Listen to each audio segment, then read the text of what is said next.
हम कमांडर अब्दुल हक की बैठक में पहुंच चुके थे। वो वहां नहीं था, अलबत्ता कमांडर अब्दुल रशीद वहां मौजूद था। वो मुझे अच्छी तरह पहचानता था, जबकि पलवशा तो उनके साथ रह चुकी थी। हमें पुरतपाक अंदाज में खुशामदीद कहा गया। रात का खाना खाकर पलवशा मुझे इशारा करके वहां से निकल गई। उसकी वापसी 2-3 घंटों बाद हुई थी। उसे 3 दिन हुए हैं अफगानिस्तान से लौटे हुए, और परसों वो डम्बरियानी से आगे वाखदाई जा रहा है। सच? मैंने पुरजोश लहजे में पूछा। उसने हैरानी से पूछा, हाँ बिल्कुल सही इत्तला है, मगर तुम किस बात पर खुश हो रहे हो? 1 मिनट। मैं उठकर कमांडर अब्दुल रशीद के कमरे की तरफ बढ़ गया। इशा की नमाज के बाद वो घंटा डेढ़ मुशावरत करते थे, और मेरे अंदाजे के मुताबिक वो अभी तक जाग रहा था। बाकी आदमी 2-3 मिनट पहले ही उसके कमरे से रुखसत हुए थे। मैं अंदर आ सकता हूँ? उस वक्त कमांडर अब्दुल रशीद सोने के लिए अपना बिस्तर ठीक कर रहा था जब मैंने अंदर आने की इजाजत मांगी। उसने खुश अखलाकी से इस बात में सर हिलाया, आ जाएं। मैंने कहा, जहमत देने के लिए माजरत खा हूँ। वो बोले, जहमत की कोई बात नहीं, आए बैठे, और कहवा या चाय पीना पसंद करेंगे? मैंने कहा, नहीं जनाब शुक्रिया। मैं जमीन पर बिछी चटाई पर बैठ गया। वो अपने बिस्तर पर बैठ गए। हुक्म करो। इस मर्तबा मैंने अपनी जरूरत उसके सामने दोहरा दी। वो बोला, हाँ ये सब कुछ मिल जाएगा, लेकिन मैं नहीं हूँ, इसलिए मुआवजा अदा करना पड़ेगा। उसने बेतकल्लुफाना दिल की बात वाजे कर दी। मैंने इत्मीनान भरे अंदाज में सर हिलाया, ठीक है जनाब, जितनी रकम चाहिए होगी मिल जाएगी।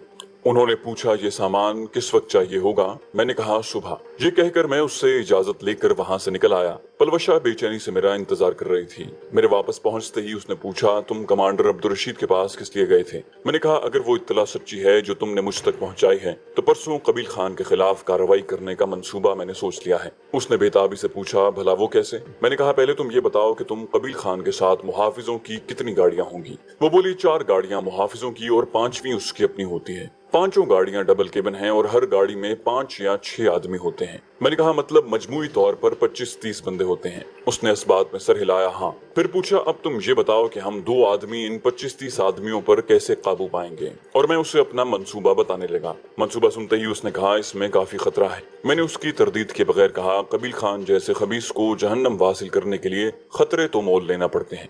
कहकर वो फकत सर हिलाकर रह गई थी। उसके बाद हम मंसूबे की जुजियात पर गुफ्तगू करने लगे। पलवशा ने कई बेहतरीन मशवरे दिए थे। वो अमली जिंदगी में भी घात छापे की कार्रवाइयों में हिस्सा ले चुकी थी। सुबह रकम अदा करके हमने मुजाहिदीन के ठिकाने से बारूद, डेटोनेटर, रॉकेट लॉन्चर और उसके 4 रॉकेट लेकर मंसूबे में तय की हुई जगह की तरफ चल पड़े। रॉकेट लॉन्चर हमने मुस्तार लिया था, जो कार्रवाई के बाद कमांडर अब्दुल रशीद को वापस करना था। अलबत्ता बारूद और रॉकेट हमें मुआवजा देकर लेने पड़े थे। 2 अदद क्लैशनकोफें, बेरेट M107 और 2 अदद पिस्टल भी हमारे पास मौजूद थे। 4-5 घंटे मुसलसल सफर के बाद हम मखसूस मकाम पर पहुंच गए थे। मलिक सकलैन खान के बेटे की शादी में जाते हुए ये जगह मेरी नजर में आई थी। अब जब कबील खान के जाने की बाबत मालूम हुआ तो मैंने फौरन एक खतरा मोल लेने का फैसला किया। अगर सरदार हमारे साथ होता तो ये मंसूबा और ज्यादा कामयाब हो सकता था। हम 3 मिलकर ज्यादा बेहतर तरीके से घात लगा सकते थे, लेकिन उसकी गैर मौजूदगी मुझे अपने इरादे से बाज न रख सकी। यूं भी पलवशा एक बेहतरीन साथी थी। उस जगह पर एक जानिब खड़ी चट्टानों का सिलसिला था, जिसे नक्शा बीनी में स्कार्पमेंट पढ़ाते हैं। दूसरी जानिब नाला था, और खुशकिस्मती से नाले की ढलान भी बिल्कुल सीधी थी। नाला उबूर करके जो पहाड़ी मौजूद थी, उसका फजाई फासला भी 2-250 गज से ज्यादा नहीं था। मैंने पलवशा के साथ उसी जगह पर मोर्चाबंदी का मंसूबा बनाया। दिन की रोशनी में हमने पत्थरों की मदद से अपने लिए 2-3 मोर्चे बनाए, और शाम होते ही मैं सड़क के ऊपर मखसूस जगहों पर बारूद लगाने लगा। अपने मोर्चों से उस जगह का फासला वगैरह मैंने लेजर रेंज फाइंडर की मदद से नाप लिया था। बारूद लगाते वक्त पलवशा ने भी मदद की थी। वो इन कामों की अच्छी खासी माहिर थी। उसने किसी भी कदम पर मुझे सरदार की कमी महसूस नहीं होने दी थी। पलवशा से पता चला था कि कबील खान की गाड़ी के आगे और पीछे मुहाफिजों की 2-2 गाड़ियां होती हैं, और उसकी गाड़ी दरमियान में होती थी। चूंकि तमाम गाड़ियों का रंग काला था, इसलिए हम गाड़ियों की तरतीब ही से उसकी गाड़ी को पहचान सकते थे। खुद मैंने कबील खान की फकत तस्वीर ही देखी थी, बराह रास्त उसकी मनहूस सूरत देखने का इत्तेफाक नहीं हो सका था। अंधेरा छाने तक हम तमाम कामों से फारिग हो गए थे। वो रात हमने वहीं गुजारी, और सुबह दम चाय वगैरह पीकर हम तैयार होकर बैठ गए। कबील खान की गाड़ियों से पहले 5-6 गाड़ियां गुजर चुकी थीं, और फिर दूर से गर्द का तूफान उठा और 5 काले रंग की गाड़ियां एक कतार में चलती हुई उस जानिब आती दिखाई दी। हम दोनों मुकम्मल तौर पर तैयार थे। पलवशा दूरबीन आंखों से लगाए इस तरफ निगरान थी। वो बड़बड़ाने के अंदाज में बोली, उसी खबीस का काफिला है। उसे रिमोट कंट्रोल थमाकर मैंने रॉकेट लॉन्चर कंधे पर रख लिया था। अगर वो हमारी लगाई गई IED रिमोट कंट्रोल से न फटती तो मैंने रॉकेट लॉन्चर के जरिए पहली गाड़ी को उड़ाना था। वो जगह इतनी तंग थी कि गाड़ी मोड़ नहीं काट सकती थी। और अगली गाड़ी के तबाह होने के बाद वो आगे भी नहीं जा सकते थे। जिस जगह हमने आईईडी लगाई थी उसके बाद एक खतरनाक मोड़ था, इसलिए उस जगह गाड़ियों की रफ्तार लामोहला आहिस्ता होना थी। यूं भी वो सड़क कच्ची थी और उस पर बहुत तेज रफ्तार से गाड़ी चलाई नहीं जा सकती थी। तमाम गाड़ियां एक कतार में चल रही थी। मोड़ आने से पहले ही ड्राइवर ने रफ्तार कम करना शुरू कर दी थी। दूरबीन आंखों से लगाए पलवशा का एक हाथ आईईडी को फाड़ने वाले बटन पर था। जो ही अगली गाड़ी मखसूस जगह पर पहुंची उसने बटन दबा दिया। हिफ्ज़ मातकद्दुम के तौर पर मैंने भी रॉकेट लॉन्चर की टेलीस्कोप साइट में पहली गाड़ी पर निशाना साध लिया था, लेकिन मुझे फायर करने की जरूरत पेश नहीं आई थी। कान फाड़ देने वाला धमाका हुआ और अगली गाड़ी चंद फुट हवा में उछलकर उल्टी हो गई। पीछे वाली गाड़ी फौरन रुक गई थी। पलवशा ने फौरन आखिर में लगाई जाने वाली आईईडी को फाड़ने वाला बटन दबा दिया। इस मर्तबा जोरदार धमाके के साथ चौथे नंबर पर मौजूद गाड़ी तबाह हुई थी। आखिरी गाड़ी चंद गज पीछे थी। मैंने फौरन रॉकेट लॉन्चर का रुख उस जानिब करते हुए रॉकेट दाग दिया। 250 मीटर से एक साकिन हदफ को निशाना बनाना इतना मुश्किल भी नहीं था कि मेरा निशाना खता जाता। गाड़ी उछलकर खड़ी चट्टानों से टकराई और दोबारा सड़क पर गिर गई। 3 गाड़ियां और उनमें मौजूद अफराद लुक्माए अजल बन गए थे। दूसरी और तीसरी गाड़ी में मौजूद कबील खान के आदमियों ने फौरन गाड़ियों के अकब में मोर्चे संभाल लिए थे। उन्हें हमारे छुपने की जगह मालूम हो गई थी। क्लैशनकोफों की गोलियां हमारे सामने पड़े पत्थरों से टकराने लगी। कबील खान दूसरी गाड़ी के अकब में छुपा है। पलवशा ने बगैर किसी ताखीर के मुझे मुत्तला करना जरूरी समझा। मैंने अपनी शिस्त तीसरी गाड़ी पर मरकूज करते हुए उसे कहा, रॉकेट लोड करो। उसने फौरन पहले से तैयार किया हुआ रॉकेट उठाकर आगे से रॉकेट लॉन्चर की मजल में धकेल दिया और मैंने एक लम्हा जाया किए बगैर सांस रोकते हुए रॉकेट दाग दिया। तीसरे नंबर पर मौजूद गाड़ी का हशर भी पहले वाली गाड़ी जैसा हुआ और उसके अकब में छुपे आदमी कबील खान की मदद करने के काबिल नहीं रहे। उसी वक्त दूसरी गाड़ी के अकब में मौजूद आदमी गाड़ी के अकब से निकलकर मोड़ की जानिब भागे। मुझे अंदाजा था कि वो कुछ ऐसा ही करेंगे और मैं उसके लिए तैयार था। उसके लिए बैरेट M107 तैयार रखी थी। सफेद कपड़ों वाला कबील खान है, उसे मरना नहीं चाहिए। मुझे स्नाइपर राइफल से शिस्त लेते देखकर वो पुकार उठी। उनकी तादाद 6 थी और मोड़ तक इतना फासला नहीं था कि मैं तमाम को निशाना बना सकता। अगर वो मोड़ मुड़ने में कामयाब हो जाते तो यकीनन खुद को बचा सकते थे और हमारे लिए भी खतरे का बायस बन सकते थे। इन तमाम में कबील खान अहम था, इसी वजह से उन्हें भागते हुए उसे अपने सामने रखा हुआ था। मेरे पास ज्यादा वक्त नहीं था, बस चंद सेकंड ही थे। सबसे पहले मैंने कबील खान की पुश्त पर दौड़ने वाले बंदे की पीठ पर गोली मारी। सर को निशाना मैंने जानबूझकर नहीं बनाया था कि वो भाग रहे थे और इस हालत में सर पर गोली मारना मुश्किल होता है, जबकि मेरे पास इतना वक्त नहीं था कि गोली के खता जाने का खतरा मोल ले सकता। 250 गज के फासले पर बैरेट M107 के खता जाने का सवाल ही नहीं था। मकतूल मुंह के बल गिरा। उसके साथ ही मैंने दोबारा राइफल कॉक की और अगली गोली कबील खान के कूल्हे में झोंक दी। 2-3 सेकंड की देर होने पर उसने मुड़ जाना था। वो नीचे गिरा और उसके साथ भागने वाले चारों उसे संभालने के लिए नीचे झुके। उसी वक्त मैंने अगली गोली फायर की और उनकी तादाद में एक की कमी हो गई। 2 आदमियों ने कबील खान की बगल में हाथ डालकर उसे मोड़ की जानिब घसीटा और एक ने घुटना जमीन पर टेक कर क्लैशनकोफ की बैरल का रुख हमारी जानिब करते हुए ट्रिगर दबा दिया। क्लैशनकोफ तड़तड़ाते हुए आग उगलने लगी, मगर ये एक इस्तरारी हरकत थी। उसने मुसलसल ट्रिगर दबाए रखा। घुटना जमीन पर टेक कर बैठने की वजह से वो एक आसान हदफ साबित हुआ। बैरेट की गोली उसे माथे पर लगी।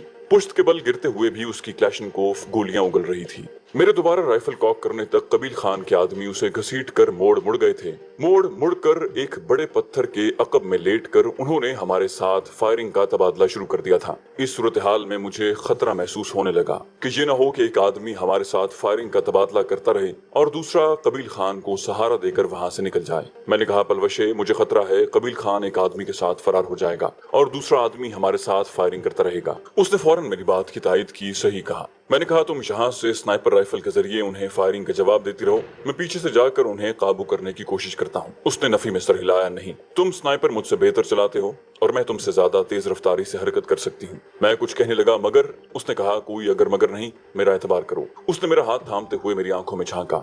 वो हमेशा की तरह बाएतमाद नजर आ रही थी। मैंने कहा, मेरी बात समझने की कोशिश करो। मैंने एक बार फिर उसे रोकने की कोशिश की, लेकिन वो बोली, परेशान न हो, मुझे कुछ नहीं होगा। उसने एक आई कॉम जेब में डाला और क्लैशनकोफ हाथ में पकड़ते हुए बोली, आई कॉम ऑन कर लेना, चैनल नंबर 11। ये कहते हुए वो मोर्चे से निकलकर भागते हुए एक नजदीकी चट्टान के अकब में छुप गई। वहां एक लम्हा ठहर कर वो भागते हुए चंद गज दूर एक दूसरे पत्थर के पीछे लेट गई। इस दौरान दुश्मन की तरफ से इक्का दुक्का फायर की आवाज आती रही, मगर वो पत्थर से सर निकाले बगैर फायर करता रहा। मेरा अंदाजा था कि उसे पलवशा की हरकत के बारे में मालूम ही नहीं होगा। पत्थर की वो चट्टान इतनी बड़ी थी कि उस पर रॉकेट के फायर का भी असर न होता। मैंने स्नाइपर राइफल की टेलीस्कोप टेलीस्कोप साइड में से देखते हुए उस पत्थर पर अपनी शिस्त मरकूज रखी, मगर लगता यही था कि कबील खान वहां से फरार होने की कोशिशों में था और एक आदमी उसने पत्थर के अकब में सिर्फ अपने अकब को महफूज रखने के लिए छोड़ दिया था। और शायद उस आदमी को भी अच्छी तरह ये भी समझा दिया था कि उसका कोई उज़्व नजर आने की सूरत में वो जिस्म का हिस्सा नहीं रहेगा। ऐसे यकीनन इस वजह से हुआ होगा कि उन दिनों मैं कबील खान के एक ऐसे दुश्मन के रूप में सामने आ रहा था जो मुसलसल उस पर हमले कर रहा था और मेरी निशानेबाजी मुबालगा आमेज वाकयात के साथ पेश की जा रही थी।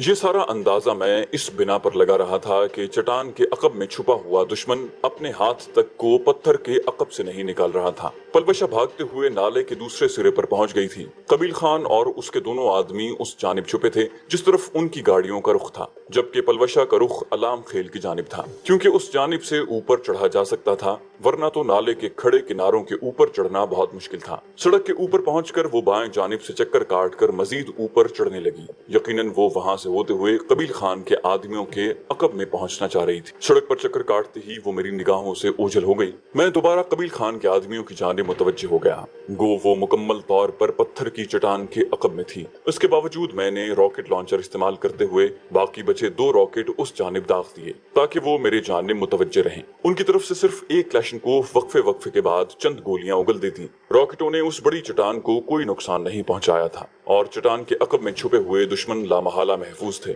मुझे अपने अंदेशे सच होते दिखाई दे रहे थे, लेकिन उसके साथ ये इत्मीनान भी था कि पलवशा वहां पहुंचने ही वाली थी। और फिर मुझे एक नई क्लैशनकोफ की तड़तड़ाहट सुनाई दी। 2-3 मिनट बाद पलवशा की आवाज उभरी, हालात काबू में हैं। अगर कबील खान का दीदार करना है तो नाले में उतर आओ, मैं उसे वहीं ला रही हूँ। अपने पास पिस्तौल होने का यकीन करके मैं नीचे उतरा। पलवशा ने हालात काबू में होने का मुजदा सुना दिया था, इसके बावजूद मैं बेपरवाही नहीं बरत सकता था। नीचे उतरते हुए वो मुझे नजर आने लगी थी। कबील खान लंगड़ाता हुआ उसके आगे चल रहा था। उस मोड़ के आगे चूंकि नाले के किनारे इस काबिल थे कि वहां से पैदल आदमी नीचे उतर सकता था, इसलिए वो उसे उसी जानिब से नीचे ला रही थी। मेरे करीब पहुंचने तक उसने अपनी कार्रवाई शुरू कर दी थी। कबील खान को पहली मर्तबा इस तरह रूबरू देख रहा था मैं, लेकिन इस बुरी हालत में कि उसका कोई करीबी अजीज भी उसे पहचान न सकता। पलवशा जुनूनी कैफियत में उस पर ठोकरें बरसा रही थी। कबील खान का तमाम जिस्म यूं कांप रहा था गोया वो रेशे का मरीज हो। वो बेतहाशा उसकी मजरूब टांग और जिस्म के नाजुक हिस्सों को अपनी जरबात का निशाना बना रही थी।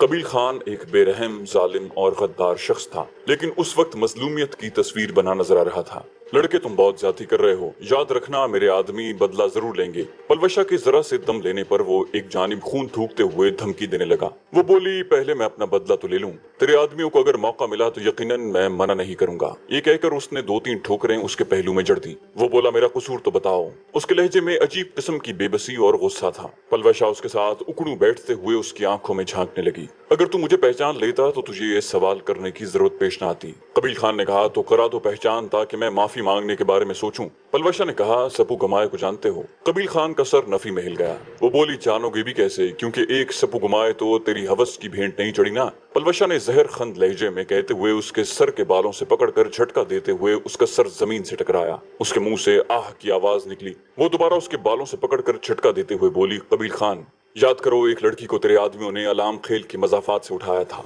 उसके छोटे भाई की मदाखलत पर तेरे आदमी ने उस मासूम लड़के को लात मारकर चलती गाड़ी से नीचे फेंक दिया था और बाद में उसका वालिद भी तेरे दरिंदे मुहाफिज की गोली का निशाना बन गया था। कबील खान ने हकलाते हुए पूछा, तुम यामीन खान के क्या लगते हो? वो बोली, शुक्र है, मेरे अब्बा जान का नाम तो तुम्हें याद है। कबील खान के लहजे में हैरानी थी, मगर उसका तो कोई बेटा नहीं था। वो बोली, बिल्कुल सही कहा, लेकिन बेटी तो थी ना। खड़े होकर पलवशा ने कंधे से लटकाई क्लैशनकोफ हाथ में थाम ली। बेटी तो क्या?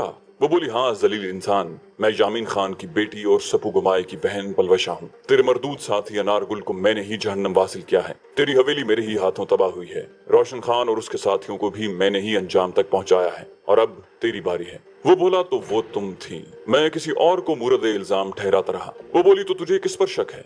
कबील खान ने कहा, मुझे तो किसी SS नामी शख्स के बारे में खबर मिली थी। मैंने पहली बार जबान खोली। फिक्र न करो, जिसे मुरद इल्जाम ठहराते रहे हो वो भी उसके साथ ही है। पलवशा ने मेरी जानिब इशारा करते हुए मजाही अंदाज में कहा, वैसे बड़े खुशकिस्मत हो, मरने से पहले तूने SS का दीदार भी कर लिया है। मुझ पर एक नजर डालकर वो दोबारा पलवशा की जानिब मुतवज्जे हुआ तो मेरा अंदाजा दुरुस्त था। पलवशा, देखो तुमने अपना बदला ले लिया है। अब हम सुलह करके इस दुश्मनी को हमेशा हमेशा के लिए खत्म कर सकते हैं। तुम जितना जुर्माना कहो मैं भरने को तैयार हूँ। वो बोली, जलील खान, तुझे कत्ल करने के लिए सिर्फ मेरी बहन के ऊपर बुरी निगाह डालने की वजह काफी थी। तूने तो मेरा पूरा घराना उजाड़ दिया। और जहाँ तक दुश्मनी खत्म करने का ताल्लुक है तो दुश्मनी खत्म करने का आसान तरीका दुश्मन को कत्ल करना होता है, ना कि उससे मुज़ाकरात करना।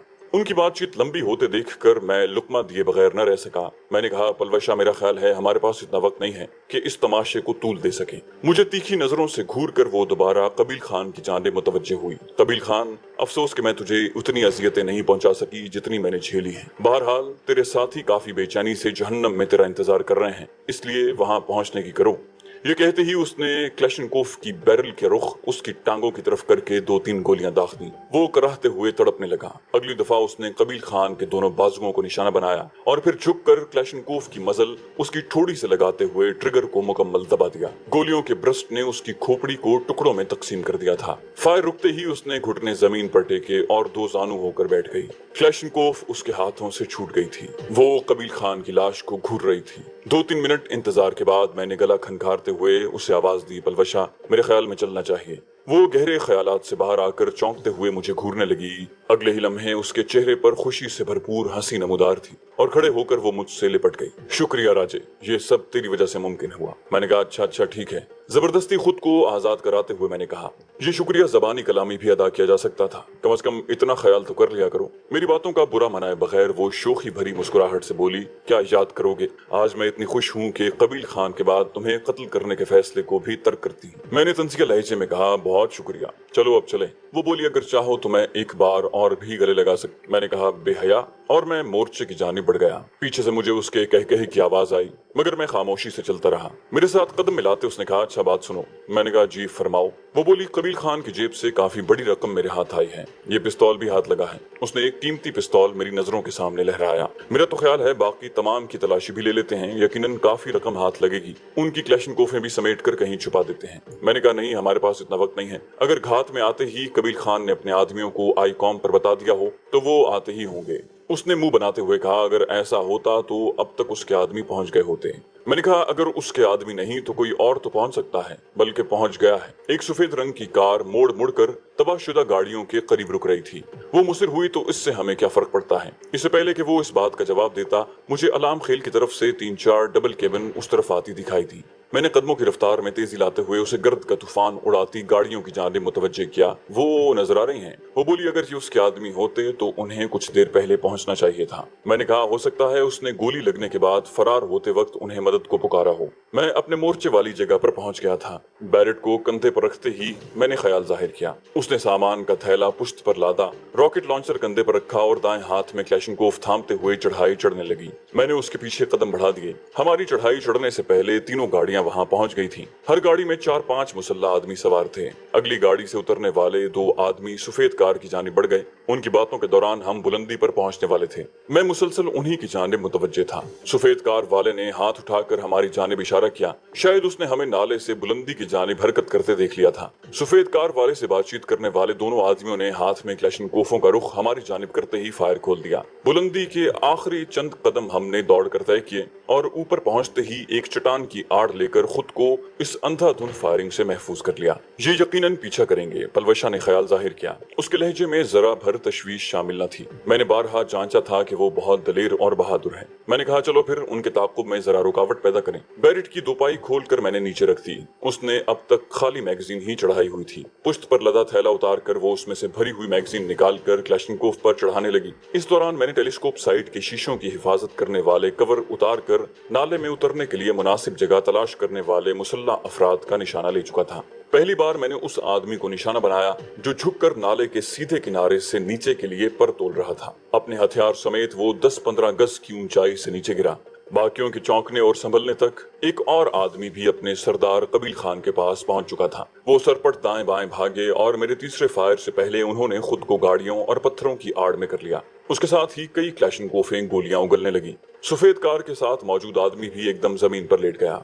आदमियों के गायब होते ही मैं गाड़ियों के टायरों को निशाना बनाने लगा। तीनों गाड़ियों के अपनी तरफ वाले 6 टायरों को बेकार करके मैंने टेलीस्कोप साइड के शीशों पर दोबारा कवर चढ़ाए और पलवशा को कहा, क्या ख्याल है, चलें? वो फौरन मेरे साथ मुत्तफिक हो गई, चलो। इसी तरह जमीन पर लेटे लेटे हम पीछे की तरफ खिसके और जो ही ऐसी जगह पर पहुंचे जहां खड़े होकर भी हम उनकी नजरों में नहीं आ सकते थे, उठकर अकबी जानिब मौजूद ढलान में उतरने लगे। दुश्मनों की तरफ से मुसलसल फायर की आवाज मुतवातिर हमारे कानों में पहुंच रही थी। हम तेज रफ्तारी से वहां से दूर हटने लगे। गो वो 15-20 आदमी हमारा कुछ नहीं बिगाड़ सकते थे, लेकिन मुकाबला तूल खींचता तो उनकी मदद को मजीद आदमी भी पहुंच सकते थे। यूं भी कबील खान के पास बहुत बड़ा लश्कर मौजूद था। थोड़ी देर बाद फायरिंग की आवाज में वक्फा आने लगा और फिर फायरिंग बिल्कुल ही रुक गई। यकीनन उन्हें भी महसूस हो गया था कि वो यकतरफा फायरिंग कर रहे हैं, लेकिन इसके बावजूद मुझे उम्मीद यही थी कि वो इतनी जल्दी आड़ से बाहर निकलकर हमारा पीछा नहीं कर सकते थे। शायद कबील खान आईकॉम पर उन्हें मेरे बारे में बता चुका हो, क्योंकि उसकी आखिरी गुफ्तगू से यही अंदाजा हो रहा था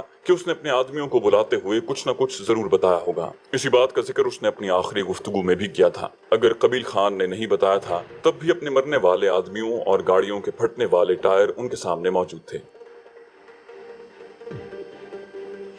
चैनल को सब्सक्राइब कीजिए और बेल आइकन पर क्लिक कीजिए ताकि आपको तमाम वीडियोस फौरन